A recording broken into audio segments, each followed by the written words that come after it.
Hello everyone, this is Kim and welcome back to my channel. So it's taken me almost an entire month to work out what I want my 2021 goals to be, reading and life-wise. So I think I've figured them out, I've written them down, so I'm excited to share them with you and to be able to see next year how far I got with everything.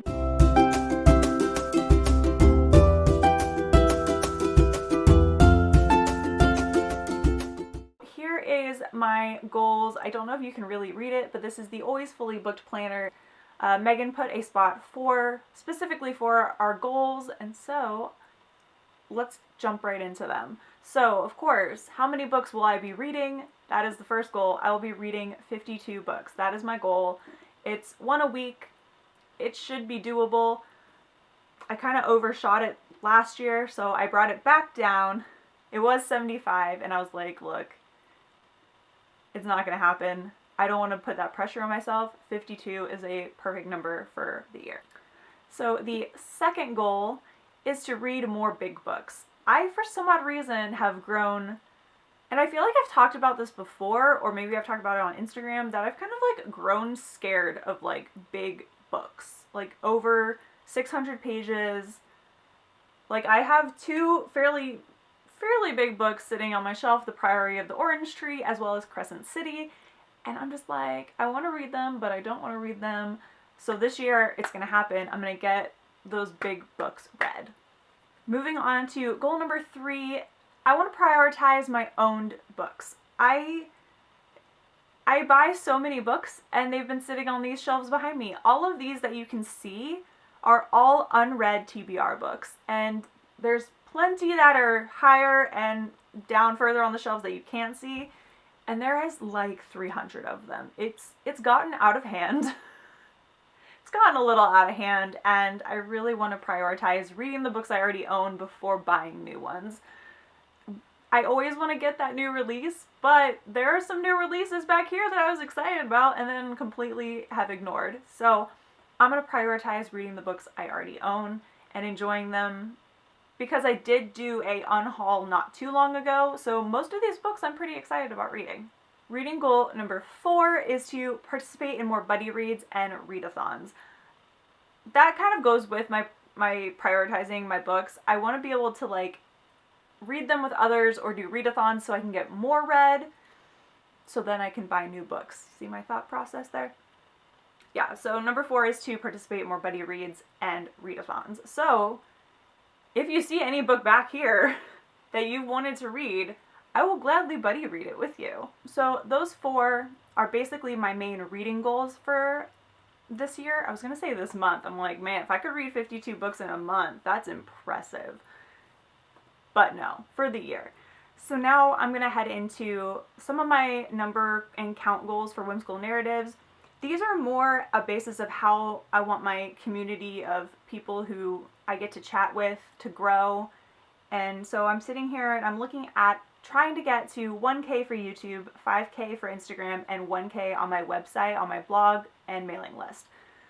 I don't know about the mailing list. That might not happen this year, but I'm really excited about this and growing the community and just having way more people to talk about books and travel and things like that with. So that's what those kind of goals are for. Moving on to my life goals, I want to start with my words for 2021. Usually I pick out one word, but this time I have 2. So the first one is believe. I sometimes have trouble, and I feel like a lot of people, you may relate to this, have trouble believing in themselves. There's imposter syndrome, there's just feeling like you're not as good as everyone else, or you're not as great in your field as you should be. So I've taken it for this year. I want to believe in myself more and just know that I can actually accomplish the things I personally want to accomplish, and that other people's accomplishments, I should be happy for them. I shouldn't be jealous. I shouldn't look down on myself because I haven't accomplished those things. And so I want to really focus on doing that, and leading with that focus is my other word for 2021. I want to really focus on the things that I care about, whether it's the business I'm trying to build with Whimsical Narratives, the relationships with my friends and family, just my hobbies in general, things that make me happy. I want to focus on those things and try not to worry so much about things out of my control. Going off of those two keywords, two power words for 2021, I would like to learn a second language. I have been trying to learn French for so long. Well, I started learning it in 9th grade. So it's been like 13 years, 14 years of trying to learn French, and I just haven't sat down and really put my heart and soul into it, focused, and did it. And I really would like to do it this year. It was a goal. It's always been a goal of my mom's, and now that she has passed, I would really like to pick up her goal, as well as what I've always wanted to do is learn French. So it was kind of both of our goals, and I would really like to make that happen for both of us, whether it's conversational French or complete fluency. I don't know if I'll get to the complete fluency part, but I think I can get some conversational French down. I don't know if it'll be in a year, but I definitely am working towards that. And then I can go visit Paris and actually speak French there with my friends who I consider my family that live there. So I am hoping to accomplish that this year. Going into my final goal that I've written down, I want to work toward making better, healthy eating choices. I am definitely an emotional eater on both sides of the scale. I will overindulge, or I might not eat anything all day, and it might not even be emotional. It could just be that I've just gotten so focused on doing one thing that I've just completely forgotten to eat.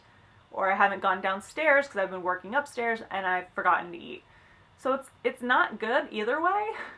So I need to work on finding that nice balance, and I have a few ideas of how to do that, but I also want to focus on just, making better eating choices like fruits and vegetables, not eating as much processed food, all those good things that come with better nutrition, and that's one of my goals. Since working out's become a habit, I don't need to quite focus as much on the working out part, which is actually kind of nice. So those are my goals for 2021. I hope you enjoyed listening to me ramble about what I plan to do for reading goals and life goals, and of course my words for the year. I'm really excited to get to work on these goals. Let me know down below what your goals are, reading or life goals, whatever you want to share. Leave a comment down below letting me know about your goals for 2021, and I will see you very soon in a brand new video. Don't forget to hit that like button and subscribe for more content. Bye!